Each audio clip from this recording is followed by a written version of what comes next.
فضل الرحمان چاہتا کیا ہے؟ ایک جتھے کو لا کے یہ جو خوف ہراس پھیلانے کی کوشش ہو رہی ہے، یہ آرٹیکل 152 کی خلاف ورزی ہے. کوئی دوسری ملیشیا ہو نہیں سکتی ہے سوائے فوج کے پولیس کے اداروں کے. یہ جو اپنی وردی لے کر آئے ہیں، اس کا مقصد کیا ہے؟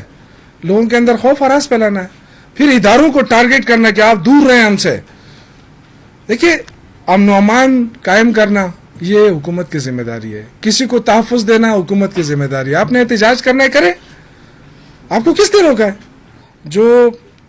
جو آپ نے آج کی جو حرکت کی ہے، جس طریقے سے وردی میں لوگوں کو ملبوس کر کے آپ تیاری کرا رہے ہیں، ان کے خلاف مقدمے ہوں گے انشاءاللہ. آج میں پریس کانفرنس کرنے اس لیے آیا ہوں کہ ان کے خلاف کارروائی ہوگی.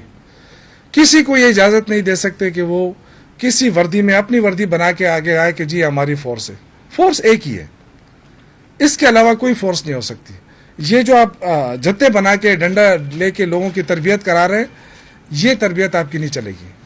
یہ نہ ہم اس کو سڑکوں پہ چھوڑیں گے، نہ ہم اس کو برداشت کریں گے. انشاءاللہ ان کے خلاف ایکشن ہوگا، کیونکہ یہ نیشنل ایکشن پلان کی خلاف ورزی ہے.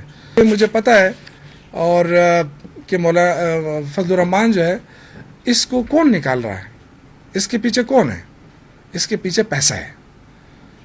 فضل الرحمان ویسے اللہ کے واسطے نہیں نکل رہا ہے. یہ کوئی پرائم منسٹر بننے جا رہا ہے. چلو آج اگر میں سمجھتا ہوں کہ چلو آج اگر ہماری حکومت جاتی ہے تو کیا فضل الرحمان پرائم منسٹر بنے گا؟ کبھی بھی نہیں بنے گا، نہ اس کے پاس اتنی اکثریت.